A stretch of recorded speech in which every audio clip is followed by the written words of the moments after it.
성인 바실레우스가 있어요. 그분이 기도하다가 영안이 열려 기이한 광경을 보게 됩니다. 그 광경은 다름 아닌 어떤 한 사람이 깨어진 항아리에 계속 물을 붓고 있는데 물이 차지 않는 거예요. 이것이 무슨 의미일까 생각하고 있는데 천사가 나타나서 그에게 일깨워 줍니다. 이것은 가장 미련한 사람이 하는 행위다. 그 사람 마음에 굳은 결심이 없어서 한 가지 착한 일을 해놓고는 금방 돌아서서 악을 자행하니 먼저 행한 선은 없어지고 무용하게 되는 것이다. 그러니까 깨어진 독에 물 붓기의 의미를 이해하게 됐어요. 그러고 있는데 또 하나의 환상을 보게 돼요. 그것은 한 사람이 산에서 나무를 하는데 자기가 질 수 없을 만큼 무겁게 짐을 실었어요. 그래 저 사람이 저걸 어떻게 하려나 봤더니 감당을 못하는 거죠. 그것을 본 천사가 저 사람은 자기의 많은 죄악을 그대로 두고 다만 먼 훗날 회개하고 고치겠다고 마음으로 다짐하는 사람에 불과하다. 여러분, 이 두 이야기를 통해서 우리는 어리석음과 악이 무엇인가를 생각하게 됩니다. 우리가 지속적인 선을 행하고 그리고 당면에 있는 그런 잘못들을 즉시 회개하지 아니하면 우리도 모르는 사이에 악한 길로 이미 가 있는 거예요. 그래서 성경은 말합니다. 항상 선에 속하고 악을 미워하라고. 그게 지혜라는 거예요. 그런데 어리석은 사람은 그 지혜에 도달할 길이 없다는 겁니다. 그래서 성경은 우리에게 말하죠. 너희 중에 누구든지 지혜가 부족하거든 모든 사람에게 후히 주시고 꾸짖지 아니하시는 하나님께 구하라. 그리하면 주시리라 그랬어요. 그 지혜는 구하지 않고는 얻을 수 없고 지혜는 우리가 이 세상에서 터득되는 것이 아니라는 겁니다. 그래서 우리가 연초가 되면 이제 초등학교 입학하는 어린아이들을 둔 부모들은 기도 제목이 거의 대동소이해요. 뭐라고 기도하냐면 이렇게 기도합니다. 기도 제목이 우리 아이가 학교에 가서 좋은 사람 만나고 좋은 선생님 만나게 해달라고 기도를 해요. 그런데 선생님도 기도할 거예요. 하나님, 좋은 학생 만나게 해주세요. 아주 사고뭉치들 안 만나게 해주세요. 아주 악한 놈들 안 만나게 해주세요. 그렇게 기도하겠죠. 그런데 우리가 기독교인으로서 우리의 기도의 제목은 어떤 기도여야 되겠는가? 오히려 우리 기독교인들은 내가 누군가의 좋은 만남이 되어줘야 되고 내가 누군가의 필요에 다가가주는 사람이 되어야 한다. 우리가 가끔 혼인을 하는 사람들이 배필을 만날 때 어떻게 해요? 내가 저 사람한테 뭐 뜯어먹을 게 없나? 얻어먹을 게 없나? 이런 대상을 찾아요. 근데 그런 결혼은 그렇게 행복한 결혼이 될 수 없어요. 오히려 내가 저 사람의 부족을 채워줘서 정말 온달장군과 평강공주의 만남처럼 말이죠. 서로의 부족을 보완해주는 만남이라야 행복한 만남이 지속될 수 있는 거죠. 오늘 성경은 우리에게 이렇게 말합니다. 7절에 보세요. 지혜는 너무 높아서 미련한 자가 미치지 못할 것이므로 그는 성문에서 입을 열지 못하느니라. 조금 이 문장이 쉽게 이렇게 탁 이해되는 문장은 아니에요. 다른 말로 하면 지혜가 너무 고귀하고 높아서 아무나 접근할 수 없는 데 있다. 그래서 미련한 자들은 그런 지혜에 함부로 말을 할 수 없다 이 말이에요. 우리가 신앙생활할 때 무엇이 참 지혜인가? 성경은 이렇게 말해요. 만남을 예를 들어서 비유를 들면 새끼 빼앗긴 암곰을 만날지언정 미련한 자를 만나지 마라. 그래. 미련하다는 것은 자기의 어리석음을 인정하지 않을 뿐만 아니라 개전의 정이 전혀 없는 사람을 말해요. 그래서 성경에는 지혜로운 자, 어리석은 자, 미련한 자 이렇게 구분을 지어놨어요. 지혜로운 자는 하나님을 경외하며 악에서 떠난 자예요. 그리고 어리석은 자는 아직 지혜를 깨닫지 못해서 자기 삶에 갇혀있는 사람이에요. 근데 미련한 사람은 아예 아무리 가르쳐줘도 그 미련함에서 벗어날 기미가 보이지 않는 사람이에요. 이쯤 되면 우리가 미련한 사람을 만난다고 하는 것이 얼마나 큰 불행인가. 우리가 흔히 그런 말 합니다. 세상에서 제일 감당치 못할 사람이 누구냐? 무식한 사람이에요. 근데 무식한데 또 더 무서운 사람이 있어요. 거기다가 사명감이 있는 사람이에요. 거기다가 더 무서운 사람은 무식한데 사명감에다가 열심까지 있는 사람. 막을 길이 없습니다. 여러분, 종교 전쟁이 왜 일어났습니까? 신념이 대단해요. 자기들 나름대로는 너무나 확고한 신념을 갖고 있어요. 근데 그것 때문에 더 헤어날 수 없는 죄를 범하게 됐던 겁니다. 우리는 어리석음을 마치 우리 몸을 싸고 있는 어리석은 무슨 씌운 것과 같아요. 그걸 벗겨지기 전까지는 그게 어리석음이 계속 나를 놓아주지 않아요. 그래서 8절에 보면 악행하기를 꾀하는 자를 일컬어 사악한 자라 하느니라. 악한 자.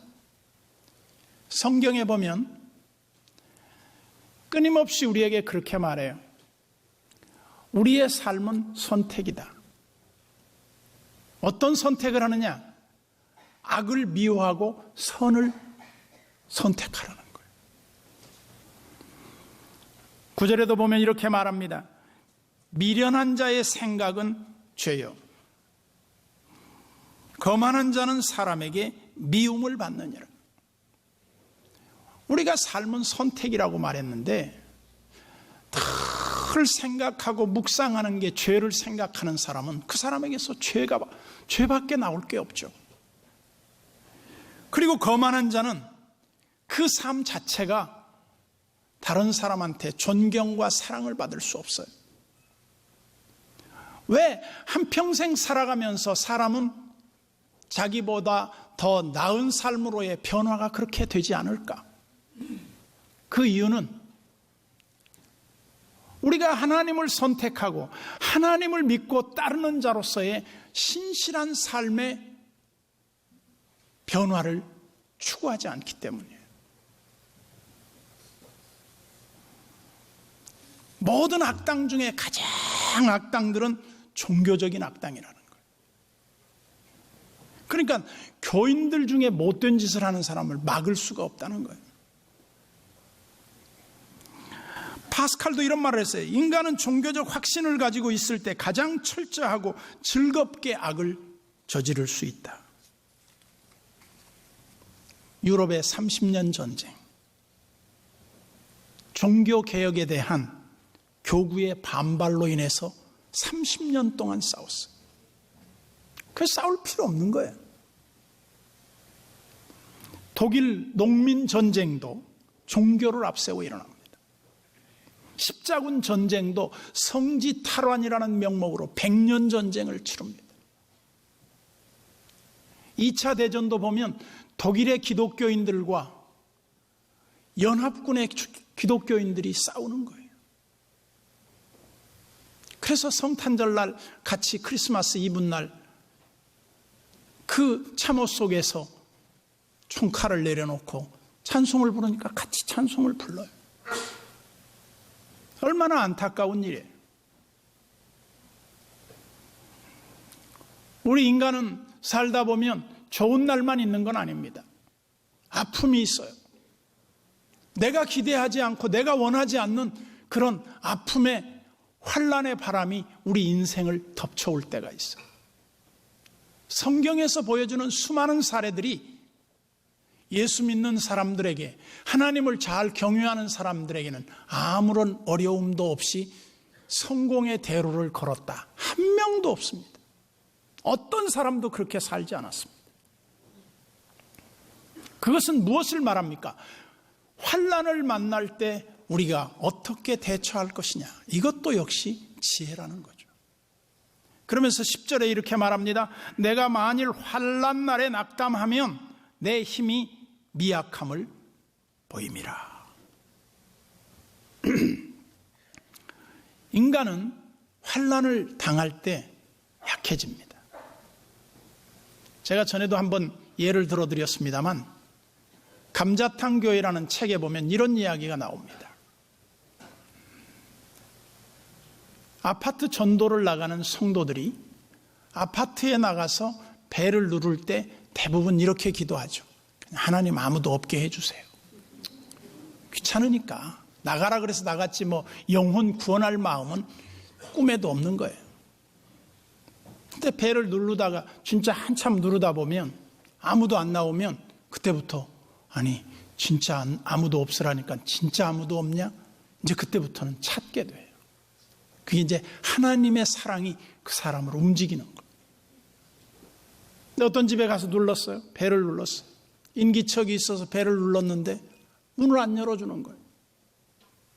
이상하게 생각하고 계속 벨을 눌렀더니 얼마 있다가 한 남자가 빼꼼히 문을 열고 어떻게 오셨습니까? 예, 우리는 교회에서 전도하러 왔습니다. 예, 알겠습니다. 안녕히 가십시오. 그리고 문 닫고 들어갔어요. 얼마를 가다가 그 집에 대한 뭔가 마음에 끌림이 있어서 다시 왔어요. 벨을 또 눌렀어요. 안 열어주는 거예요. 계속 눌렀어요. 네가 이기나 내가 이기나 보자. 계속 눌렀는데 열어줬어요. 그래 이제 그 사람이 문을 열면서 들어오시라고. 들어가서 보니까 이 사람이 너무 삶이 지치고 힘들어서 베란다에다가 줄을 걸고 의자 위에 올라가서 죽으려고 막 하던 차에 벨을 눌린 거예요. 여러분, 우리 주변에 살고 있는 수많은 사람들이 다 잘 지내겠거니 행복하겠거니 천만의 말씀입니다. 아파트의 문을 딱 닫고 들어가는 순간 대부분의 사람들은 죽지 못해서 사는 사람이 너무나 많다는 거예요. 그것이 무엇을 우리가 반증하느냐면 우리나라가 먹고 살만해졌습니다. 1인당 GNP가 3만 5천 불 가까이 돼요. 우리가 1인당 GNP가 2천 불도 안 될 때 자살한다는 걸 이해하지 못했어요. 근데 우울증 환자들이 왜 이렇게 많아집니까? 부자병입니다. 이것은 어떻게 보면 선진국병입니다. 우리가 OECD 국가에서 이미 자살률 1위를 기록한 지가 오래됐습니다. 이 순위가 바뀔 것 같지 않습니다. 왜냐? 우리 한국 사람들이 똑똑해요. 그리고 다른 사람을 너무 의식해요. 내 인생을 내가 사는 건데 자꾸 사람들은 다른 사람이 내 인생을 끌고 가게 만들어요. 저는 스티븐 코비의 그 성공하는 7가지 습관에서 제일 중요하게 본 게 뭐냐면 내 인생을 들러리 서지 말자는 거예요. 내가 주도적인 사람이 되자는 거예요. 어떻게 하면 주도적인 삶을 살 수 있겠습니까? 그것은 하나님께서 이 땅에서 우리에게 맡겨준 삶을 성실하게 살면 되는 거예요. 그러면서 그 배를 눌러서 그 집에 들어가 봤더니 그분이 죽으려고 하는데 왜 나를 못 죽게 하느냐. 그래서 고민하다가 저 사람들 이 얘기 듣고 나서 죽어도 늦지 않겠지. 듣고 나서 이 사람이 변화가 됐어요. 우리는 지금 이 세상의 사지로 끌려가는 사람들이 너무너무 많다고 봅니다. 그 사망의 음침한 골짜기로 들어가고 있는 사람이 너무너무 많다고 봐요. 그런데 잠언의 가르침은 단 하나입니다. 죽은 사자보다는 산 개가 낫다는 거예요. 다른 말로 하면 삶이 가치 있는 거지 어떻게 사느냐보다 더 중요한 것은 죽음이 아니라는 거예요. 고난이 만든다, 그렇게 봅니다. 위대한 사람들이 모두가 다 한결같이 고난을 통하지 않은 사람은 없다. 그러면서 11절 12절을 같이 보겠습니다. 너는 사망으로 끌려가는 자를 건져주며 살육을 당하게 된 자를 구원하지 아니하려고 하지 말라. 내가 말하기를 나는 그것을 알지 못하였노라 할지라도 마음을 저울질하시는 이가 어찌 통찰하지 못하시겠으며 내 영혼을 지키시는 이가 어찌 알지 못하시겠느냐. 그가 각 사람의 행위대로 보응하시리라. 이 말의 의미를 조금 더 의역하면 이런 뜻입니다. 이 세상에는 죽음의 길로 끌려가는 사람들이 많아요. 살육당하는 길로 가는 사람이 너무 많아요. 근데 그 사람들이 꼭 죽을 일을 해서 죽음의 길로 가는 게 아니에요. 그렇지 않을 수도 있는 사람들이 죽어가고 있을 때 우리는 어떻게 해야 되느냐. 성경은 그 죽음의 길에 있는 자들을 구원해야 한다고 우리에게 말해요. 얼마 전에 중국에서 집에 화재가 나서 뛰쳐나가려다 보니까 창살이 막혀가지고 나갈 수가 없는 거예요. 그래서 막 살려달라고 아우성을 치니까 그거를 동영상을 찍은 사람이 있어요. 42초 동안. 기가 막히죠. 아니 지금 죽음을 당하고 있는 사람에게 가서 쇠창살을 어떻게든지 불러가지고 뭘로라도 이걸 제껴서 그 사람을 구출해야 되는데 마치 죽음을 즐기기라도 하듯이 42초 동안 그걸 보면서 동영상을 찍어서 그걸 또 인터넷에 올렸어요. 이거를 보는 중국 사람들이 분노했죠. 어떻게 이럴 수 있는가? 죽어가는 사람을 어떻게 도와주지 않고 이렇게 냉혈인간처럼 사진만 찍고 있단 말인가?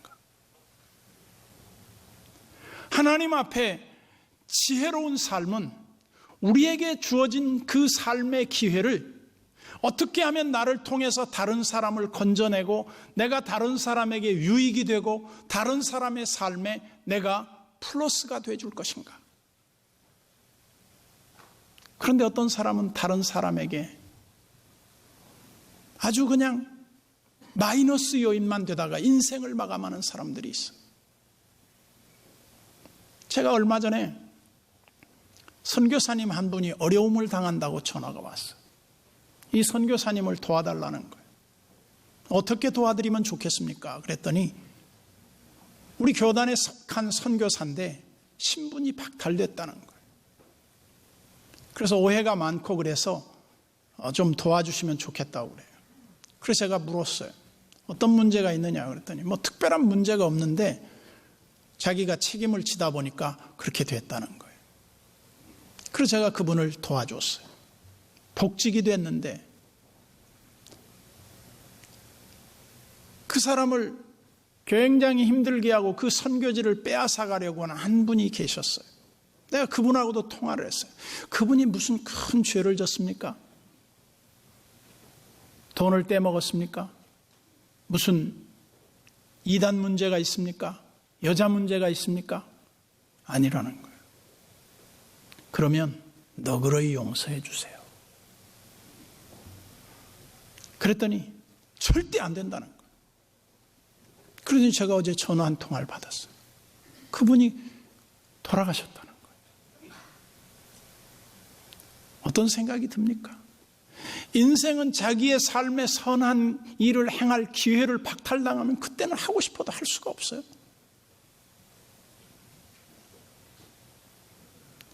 그래서 우리가 우리 주변에 힘들게 살아가는 사람을 이끌어주고 건져주고 도와주고, 그것이 지혜라는 거예요.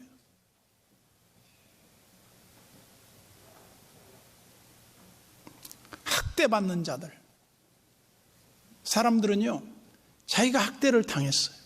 그러면 학대받는 자를 도와줘야 되잖아요. 근데 학대받는 자들은 자기보다 못한 사람을 또 학대해요. 학대받는 사람이 학대하는 것을 전도서의 기자는 미련한 것이라 그랬어요. 미련하다는 이 말은 바뀌어줄 수 없는 어리석은 행위라는 겁니다. 그러면서 사람들은 나와 관계없다, 내가 그거 몰랐다, 핑계를 댄다는 겁니다. 근데 그런 핑계대는 인생을 살지 말라는 거예요. 내가 할 수 있을 때 내 작은 힘으로 도와주는 것 그 자체가 내가 할 전부예요. 내가 세상 다 돌아다니면서 선한 사마리아인의 법을 시행하겠습니까? 그렇잖아요. 내 주변에 있는 작은 일을 내가 하는 거.